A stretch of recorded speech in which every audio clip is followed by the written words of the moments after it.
저희가 본토의 경우는 저점에서 신규 매수를 하시거나 혹은 조금 저가에서 계속 고려하고 있으시다고 한다면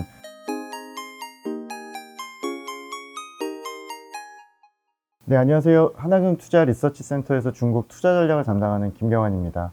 오늘은 그 4월달 중국 투자 전략 자료 내용 말씀드릴 거고요. 어떻게 보면 폭풍처럼 정말 지옥 같았던 3월 중순까지 중국 시장과 홍콩 시장 어려움이 조금은 이제 바닥권에서 좀 안정이 되고 그 중순 이후에 조금의 회복을 하고 있는데요. 아직까지는 투자자들의 걱정이 많으실 것 같습니다. 그래서 저희는 올해 이제 그 하락한 원인을 다시 한번 곱씹어 보고 앞으로 개선될 것들, 또 최근에 뭐 락다운 이슈 같은 부분들을 우려하시기 때문에 짚어드리도록 하겠습니다. 이 자료가 월보 내용이 제가 오늘 최대한 좀 컴팩트하게 월보에 담겨져 있는 이제 요약 부분을 보시면은 중국에서는 이제 그 글로벌 탈글로벌화 현상, 반글로벌화 현상을 역글로벌화라고 표현을 하고 있는데 관련해서 중국 증시 급락의 좀 원인이 됐었던 부분이 있기 때문에 말씀을 드리고 중국정부가 이런 부분에 이제 단련이 되고 중장기적으로 대응을 해야 되고 또 올해와 같은 경기부양책과 인플레이션 통제 이런 것들에 대한 부분들이 필요하기 때문에 정리를 해드리고요. 또 중국 정부가 이제 올해 숙제를 좀 안고 있는 상반기에 두 가지 이슈, 그러니까 락다운 이슈하고 부동산 얘기 좀 드리고 중국 증시 어떻게 보셔야 되는지 말씀을 좀 드리겠습니다. 저희가 이제 그 최근에 이제 홍콩 증시가 굉장히 3월 중순까지 극심하게 이제 그 급락을 했는데 PBR 1배가 당연히 깨졌었고요. 최근 한 14년 내에 PBR 1배가 깨진 게 한 7차례 정도 되는데 이번만큼 외국인 이탈이 극심하고 또 정치 외교적인 부분들 이런 대외적인 요인들이 좀 컸던 것은 좀 드물지 않았나 이렇게 생각을 좀 갖고 있고요. 이번에 홍콩 시장이 마치 러시아처럼 빠졌던 거는 사실은 이제 2018년부터 무역전쟁 시작이 되면서 역글로벌화 추세가 이제 진행이 되고 있고 어떻게 보면 이제 만약에 미국과 중국이 금융 쪽에 디커플링이 발생한다면 얼마나 충격적인지에 대한 부분에 맛보기라고 좀 생각을 좀 갖고 있고요. 중국이 이제 노력을 좀 해서 여러 가지로 이제 완충을 좀 해야 되겠습니다만 올해 이제 2018년처럼 11월 달에 미국 중간 선거를 앞두고 있기 때문에 그런 관련해서도 저희가 시장에 조금 우려한 부분이 있다고 생각을 좀 갖고 있습니다. 그 5페이지 보시면은 오른쪽 상단에 이제 본토 증시는 사실 믿었던 외국인 수급이 3월 달에 아주 짧고 임팩트 있게 상당히 많은 자금 이탈을 했고 2016년 후광통 시작한 이래 가장 많은 규모가 3월 달에 이탈을 했고요. 걱정하는 건 이제 2월 달에 채권 시장에서도 외국인이 좀 빠졌는데, 물론 이거는 우크라이나 침공 직전에 중국 금리가 이제 장기적으로 한 1년 반 정도 빠졌고, 또 그 위안화 환율 자체가 한 1년 이상 강세로 지속이 되면서 차익 실현 압력이 있었다고 생각을 갖고 있지만, 채권이나 본토 증시가 좀 믿었던 외국인 수급처라는 측면에서 분명히 외국인이 볼 때 이탈해야 되는 어떤 여러 가지 이런 미중 간의 앞으로의 분쟁들이나 러시아 다음인 중국이라는 우려들이 분명히 있었다고 생각을 좀 갖고 있습니다. 그래서 3월 16일 날 저희가 이제 류호 부총리가 주재하는 그 금융위 회의라는 게 있었고 어떻게 보면 전반부 3월 전반부 후반부가 나눠지는 어떤 변곡점이 됐던 회의라고 볼 수 있을 것 같은데요. 일단은 금융위의 최고 권위자인 류호 부총리가 어떤 얘기들을 했는지 좀 알아야 앞으로 이게 해결이 되고 어떤 이유에서 이제 올라간지 좀 보실 수가 있을 것 같은데요. 5가지 정도로 왼쪽 표에 정리를 좀 해놨는데 결국에는 뭐 아주 시급하지 않은, 그러니까 단기적인 어떤 이슈들로 보자면 뭐 2월 달에 대출이 부진했기 때문에 관련해서 확장하겠다. 또 부동산 관련해서 헝다그룹 이슈 이후에 저희가 신용위험을 걱정하고 있는데 신용위험에 대해 완충하겠다. 뭐 이런 내부적인 얘기도 있었고 미국과 중국 간에 이제 증권당국이 하고 있는 지금 그 ADR 상패 논란에 대해서 어느 정도는 좀 타협점이나 합의점을 찾아내겠다라고 이제 얘기한 부분들, 또 자본시장 투자 심리나 홍콩 쪽에 대한 금융시장, 뭐 홍콩을 정말 포기할 거냐라는 식의 우려들이 있었는데 그거에 대한 얘기들도 짚었죠. 그래서 이 5가지 분야는 어떻게 보면 시장이 지금 본질적으로 외국인 이탈을 하고 금융시장에 대한 신뢰도를 잃어버리는 부분들, 그리고 기존의 작년과 재작년에 중국의 체제나 정책에 대한 이질감에 대한 그런 누적된 공포들에 대해서 최소한 금융시장만큼은 좀 신뢰도를 회복해 보겠다라는 시도라고 좀 판단하시면 될 것 같고요. 올해 하반기에 중간선거를 앞두고 분명히 중국은 미국의 견제를 또 금융이나 테크나 기술 분야에서 받게 될 가능성이 있기 때문에 2분기에 먼저 선제적으로 금융시장을 자체적으로라도 할 수 있는 거를 먼저 안정시켜야 되겠다는 정책의 기조였다고 보시면 됩니다. 저희가 이번에 좀 그 인플레이션도 겪고 또 미국이나 어떤 이런 제재에 따라서 중국과 홍콩 시장이 좀 취약한 모습을 보이면서 결국 이게 어떤 분석의 틀 자체가 더 넓어져야 되고 복잡해지고 어려워지는 상황인데요. 중국의 대응도 광범위해질 것 같습니다. 그래서 중장기적으로 중국이 탈글로벌화 현상에 대해서 완충하고 인플레이션을 잡기 위한 노력들이 결국에 중국의 수혜주를 만들 거로 생각을 좀 갖고 있고요.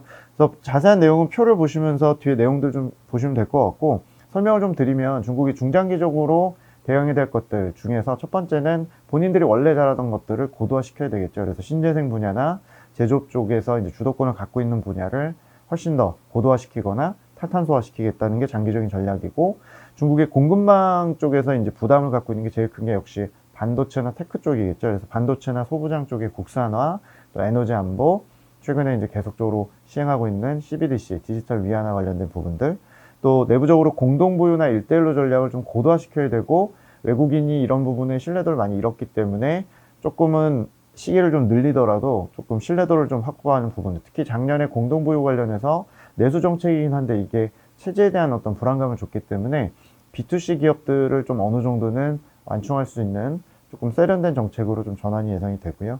인플레이션은 이제 어떻게 보면 러시아 침공이 씨앗을 심은 거고, 기존에 이제 어차피 뿌려진 돈들과 체제적인 어떤 국가별 이기주의 이런 것들 측면에서 중국은 에너지 소재 농산품 쪽에서 좀 더 그 어떤 다각화하는 전략, 그리고 다각화할 때 수입처 다각화의 또 위안화 결제를 좀 확대하는 그런 전략 예상이 되고요. 올해 이제 경기부양책도 전통 분야, 신형 인프라 분야 이런 식으로 좀 정리를 해놨기 때문에 이런 쪽의 수혜 산업들을 좀 주목하실 필요가 있을 것 같습니다.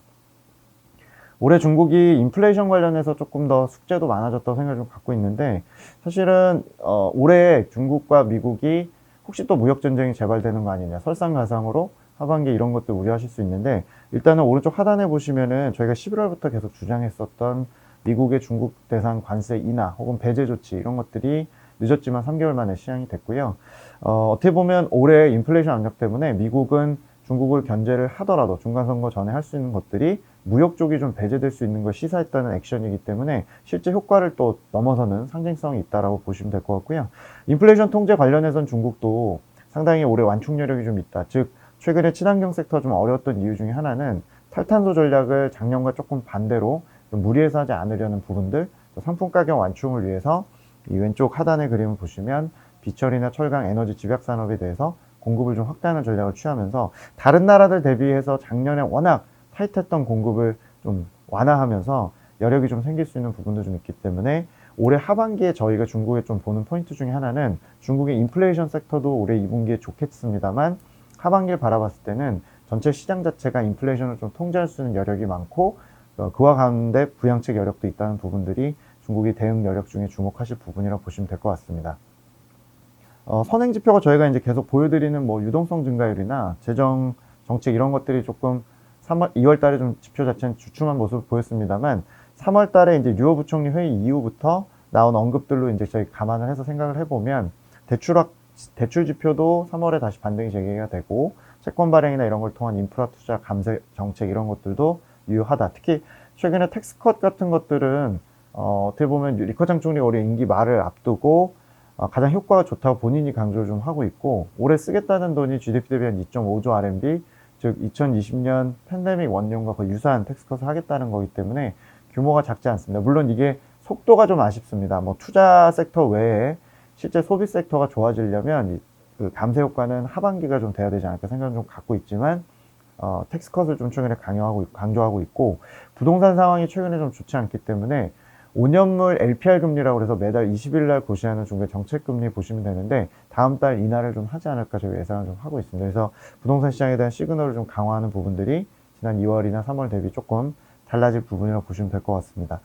그 중국 락다운 관련해서는 저희가 항상 비교를 해야 되는 게 홍콩의 상황이고요. 홍콩의 2월, 3월 달에 정말 엄청나게 대한민국 대비 상당히 그 위험한 상황들, 또 사망자 증가 이런 것들이 여러 가지 3차 백신 접종률이나 어떤 그 병상수 확보 이런 것들이 홍콩과 유사한 중국 본토 시장 입장에서는 제로 코로나를 좀 포기할 수가 없는 단계가 아닌가 생각을 좀 갖고 있고요.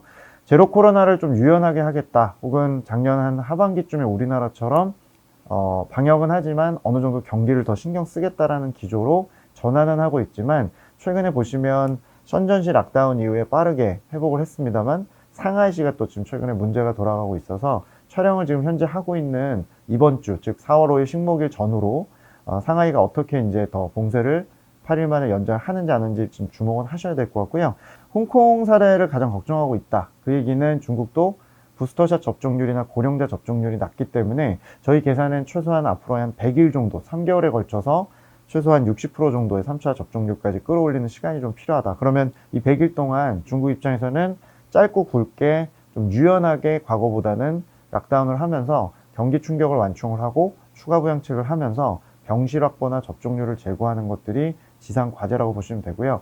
그 시장이 신뢰하는 중국의 락다운에 대한 변화는 이번 상하이시의 해결 시간 이런 것들이 굉장히 중요하기 때문에 앞으로 이번 일주일 정도가 고비가 아닐까 생각을 좀 갖고 있고요.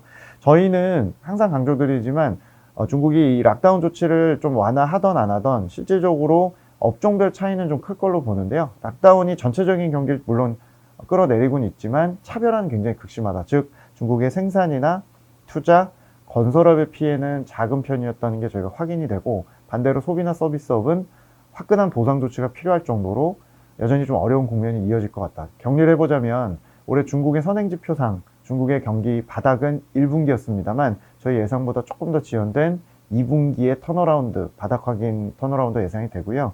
대신 2분기의 업종별로 보면 가장 회복이 빠른 건 역시 투자 관련 섹터라는 부분 저희가 계속 유지를 하고 기존의 소비 서비스업의 경우는 이번에 어떤 보완 조치라 하더라도 3분기 정도 돼야 회복할 수 있다. 그래서 중국은 상반기에 소비재보다는 투자재나 시클리컬, 인플레이션 쪽을 좀 보시는 게 맞고 소비 관련주들은 3분기 정도 보시는 게 맞다라는 게 기존 생각을 계속 유지하도록 하겠습니다. 결론 부분입니다. 저희가 18페이지 보시면 첫 번째는 과연 올해 차이나 플레이가 가능하느냐, 국내 중국 관련주나 중국 주식에 대해서 조금 저희가 드렸던 콜들보다 경기 회복이나 이런 것들이 늦어지고 있는데 전체적으로 보면 차이나 플레이나 이런 것들이나 인플레이션 통제 이런 것들은 2분기 중후반부터 좀 더 부각될 수 있다고 생각을 좀 갖고 있고요. 첫 번째 저희가 주목하셔야 되는 거는 그 인플레이션이나 그 공급망 충격 관련해서 저희가 조금 중국이 좀 유리한 부분을 주목하셔야 될 것 같고 미중 간의 올해 성장률이나 여러 가지 정책적인 방향성은 3분기 정도부터는 중국이 조금 아래에서 위를 좀 바라보는 방향이고 미국의 경우는 10채까지는 아니겠습니다만 좀 올라가기 좀 어려운 미국과 중국이 좀 다른 환경이고 특히 20페이지 왼쪽에 하단의 그림을 잠깐 보시면 2018년 대비해서 중국의 상황이 좀 방향성 자체가 좀 다르다. 내려가는 게 아니라 올라가는 쪽을 바라보고 있다는 부분 그리고 긴축이 아니라 완화를 하고 있다는 부분이 무역전쟁 원년인 2018년과 좀 다른 부분이고 미중 간의 금융 디커플링 이슈는 분명히 노이즈를 발생시킬 가능성이 높지만 무역에 대한 제재나 이런 것들의 가능성이 낮아졌기 때문에 중국 관련 플레이들이 점차적으로 락다운 이슈가 해제되는 2분기부터는 조금씩 부각될 가능성이 좀 있다. 그래서 중국 관련주에 대한 관심은 계속적으로 가지셔야 될 것 같고요. 두 번째는 탈탄소나 인플레이션 관련한 플레이. 저희가 이제 인플레이션 플레이라 하면 중국의 생산자 물가를 좀 의미하고요. 후방 산업에 좀 가까운 중국의 정유나 화학이나 철강이나 금융 쪽에 뭐 은행, 부동산 이런 것들이 상대적으로 특히 2분기에는 실적이 워낙 좋을 가능성이 높기 때문에 작년에 연중처럼 2분기, 3분기처럼 그 전방산업 이익을 좀 가져오는 구간이기 때문에 2분기에 중국 증시가 반등을 하더라도 기존에 좀 많이 빠진 성장주보다는 금융이나 시클리컬 에너지 인플레이션 관련주들이 조금 더 실적 측면에서 아웃퍼폼을 할 가능성이 높기 때문에 국내 역시도 그런 관련주를 좀 주목하셔야 될 것 같고요. 세 번째는 중국의 투자 사이클 측면에서 제조업 캐펙스 그리고 신형이나 전통 인프라 투자, 하반기 에너지 인프라 투자 이런 것들이 큰 사이클에 와 있기 때문에 장기적인 관점에서 중국의 에너지 관련주들, 캐펙스 투자 관련주들도 계속 추천을 드리도록 하겠습니다. 중국 증시는 4월달이 하단 구축 과정, 즉 3월 급락 이후에 류호 부총리 발언 이후에 하단은 일단 형성을 했다라고 저희는 판단을 갖고 있고요.